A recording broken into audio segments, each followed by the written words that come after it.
Well, you should be afraid of taking risks and pursuing something meaningful, but you should be more afraid of staying where you are if it's making you miserable. You're paying a price by sitting there being miserable. You might say, well, the devil I know is better than the one I don't. It's like, don't be so sure of that. The clock is ticking.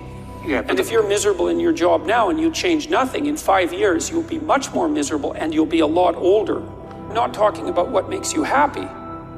It's a luxury to pursue what makes you happy.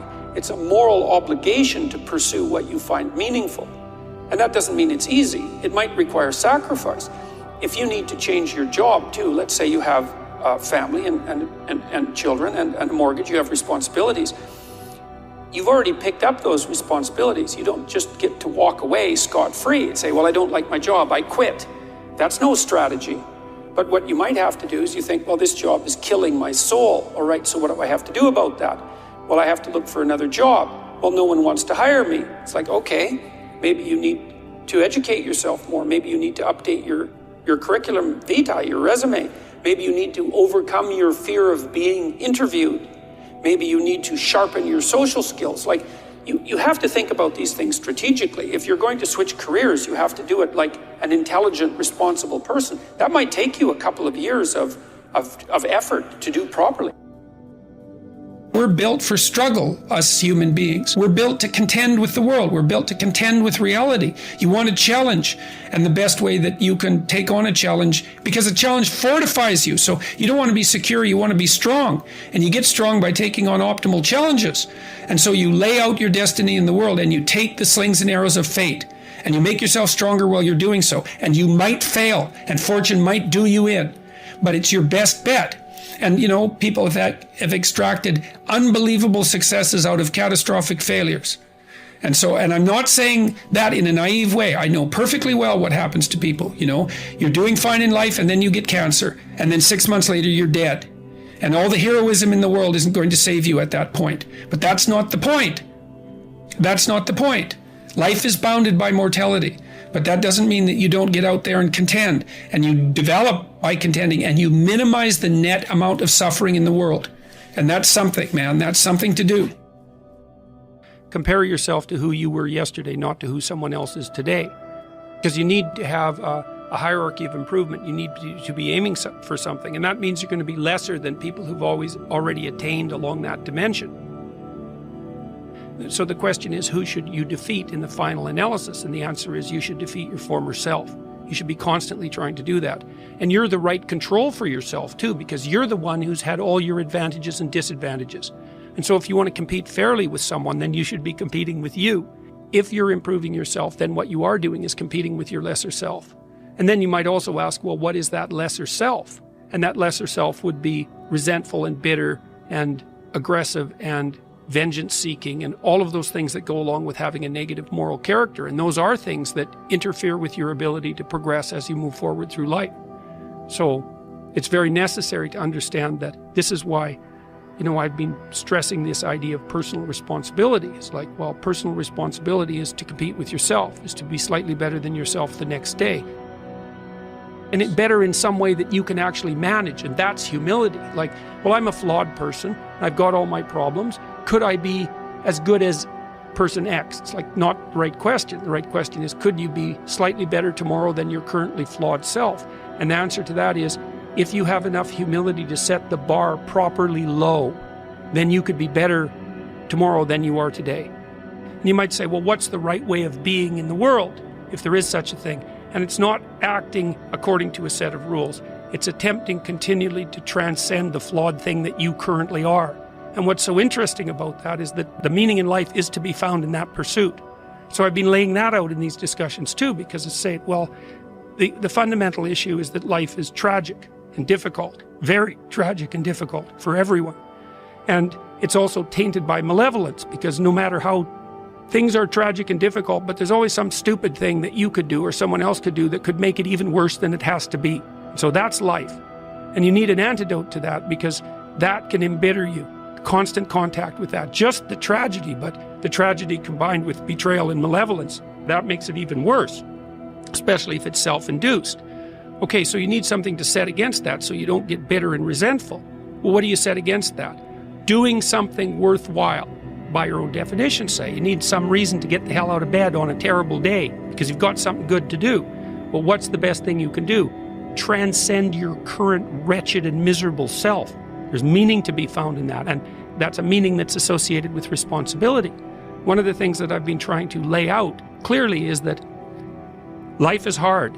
It's tainted by malevolence and betrayal. That can make you bitter. You need a meaning to offset that. Where's the meaning to be found? Not in rights, not in impulsive pleasure, but in responsibility. You take responsibility for yourself, so you take care of yourself. If you're good at it, you have some excess left over to take care of your damn family. If you're good at both of those, then you have some excess left over to take care of your community. Those are heavy burdens. You pick up the burdens, you find that's meaningful. The best way to pick up the burden is to continually improve yourself, and that's where the meaning is to be found. And so that meaning is in the continual self-transcendence. That's letting your old self die and the new self be reborn. Even if things are going really well for you now, there's going to be a time in the future where things are rough. You know, you're going to be ill, family member's going to be ill, a dream is going to fall apart, you're going to be uncertain about your employment status. Like the flood is coming, right? The apocalypse is coming. It's always the case in life. And you have to be prepared for it. And the question is how to prepare for it. And the answer to that is to find a way of being that works even under the direst of circumstances.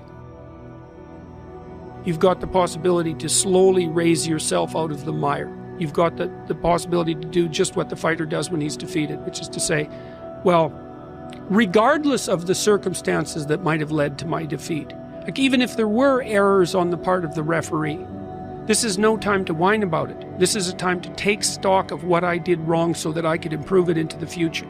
And that's the right attitude. The point is, your best strategic position is, how am I insufficient and how can I rectify that? That's what you've got. And the thing is, you are insufficient and you could rectify it. Both of those are within your grasp if you aim low enough. And I don't mean don't aim, and I don't mean don't aim up, but you have to accept the fact that you can set yourself a goal that you can attain, and there's not going to be much glory in it to begin with. Because if you're not in very good shape, the goal that you could attain tomorrow isn't very glorious. But it's a hell of a lot better than nothing, and it beats the hell out of bitterness, and it's way better than blaming someone else. It's way less dangerous. And you could do it. And what's cool about it, it's one step on a very long journey. And it starts to compound on you. So a small step today puts you in a position to take a slightly bigger step the next day. And then that puts you in a position to take a slightly bigger step the next day. And you do that for 2 or 3 years, man, you're starting to stride. I don't know how many people have come and told me. It's so strange. They said, well, I started making my bed and that made all the difference. It's like, well, yeah, you decided to aim up, man. And the first concrete instantiation of that was that you made your bed. And you think, well, that's nothing heroic. It's like, no, but aiming up is heroic. That's something. And then lowering yourself to the point where you're not above the mess in your room. You know, you're not superordinate to that. You lower yourself so that you straighten up. You're grateful for what you have right in front of you, and you take care of it and you put it in order. It's like all of a sudden things start to get better. And one of the reasons that audiences are responding to what I've been saying in my lectures and what I've been writing about is that I don't tell people that they're okay the way they are. No, I say, no, you could be way more than you are. And they're relieved about that, you see, because if you're in a dark and terrible place and someone says you're okay the way you are, then you don't know what to do about that. It's right. Like, no, I'm not. I'm having a terrible time and I'm hopeless. You're okay the way you are. Well, then what? That's it? That's where I am? And what do you want to tell a young person? You're 17. You're okay the way you are. It's like, no, you're not. You got 60 years to be better. And you could be way better. You could be incomparably better across multiple dimensions. And in pursuing that better, that's where you'll find the meaning in your life. And that will give you the antidote to the suffering. This is the trick, though. You have to pick a path of discipline. What path of discipline you have to pick is a different issue. So there could be a rule. The rule might not be follow this rule. The rule might be you have to follow some rules. So it's a meta rule. And the meta rule is you have to discipline yourself. And the issue is, well, how? That's not really the relevant question. You can pick a disciplinary path. That's why I often tell my clients, especially young people, they say, well, I don't know what to do. It's like, that's okay. Nobody does. Go do something. Do the best thing that you can think of. Put the best plan you have into practice. It's not going to be perfect, and it will change along the way. But it will change partly because you become disciplined pursuing the path. And as you become disciplined, you become wiser. And as you become wiser, you become able to formulate better and better plans. So you can start vaguely and confused and develop a plan that's not so great, and you start to implement it, and then you accrue incremental wisdom as you implement your flawed plan. And that enables you to fix the plan.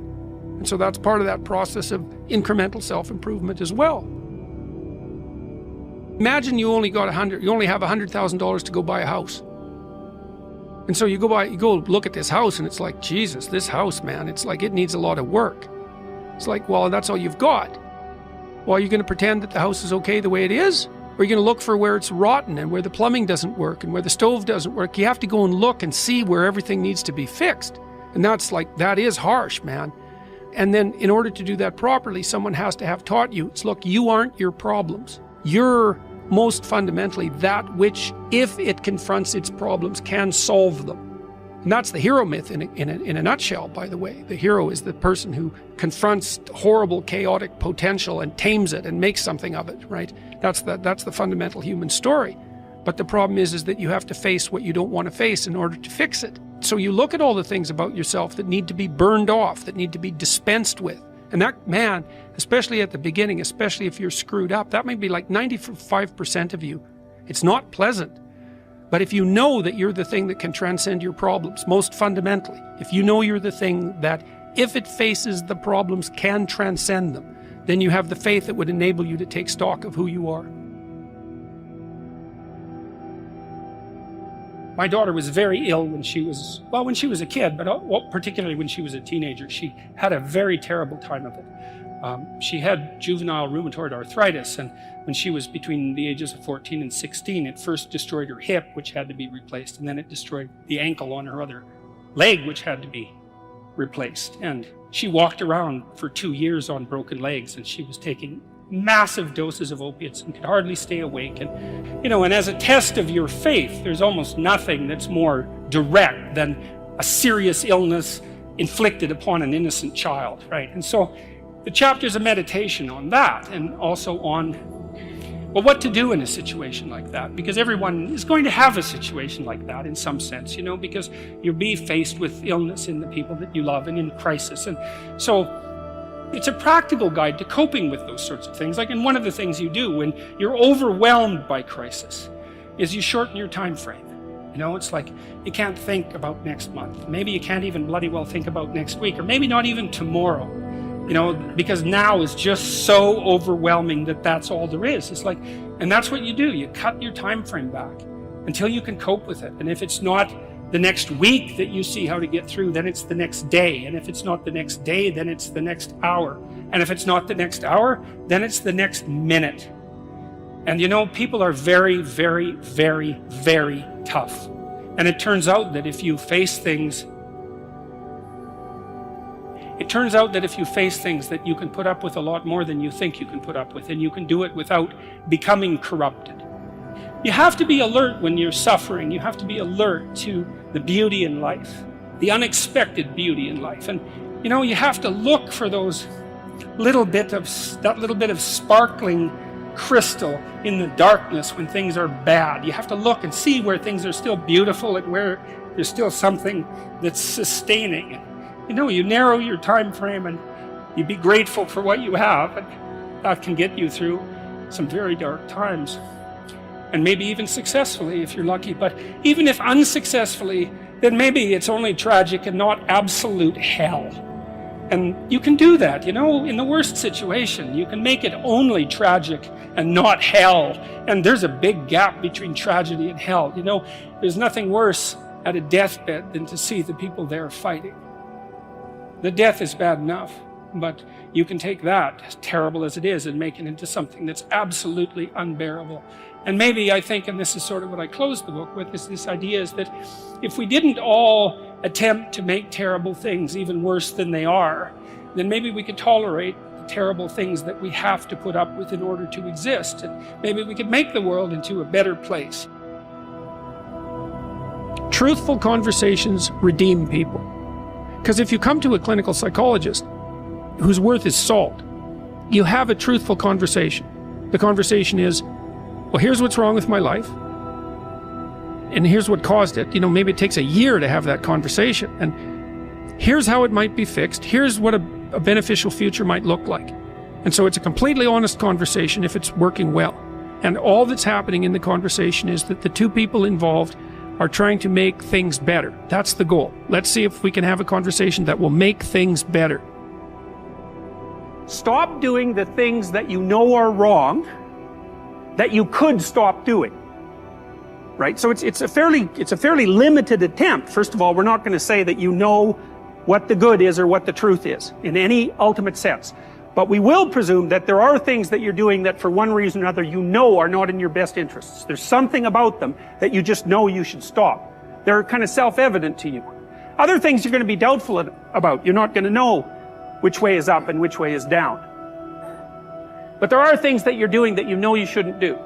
Now, some of those you won't stop doing for whatever reason. You don't have the discipline, or maybe there's a secondary payoff, or you don't believe it's necessary, or it's too much of a sacrifice, or you're angry or resentful or afraid. Who knows?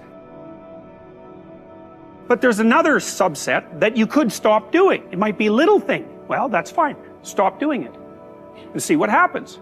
And what'll happen is your vision will clear a little bit. And then something else will pop up that you will also know you should stop doing and that you could stop doing. And you could do that repeatedly for an indefinite period of time. And that doesn't necessarily mean that you're going to ever be able to formulate a clear and final picture of what constitutes the truth and the good. But it does mean that you'll be able to continually move away from what's untruth and what's bad. And that's not a bad start.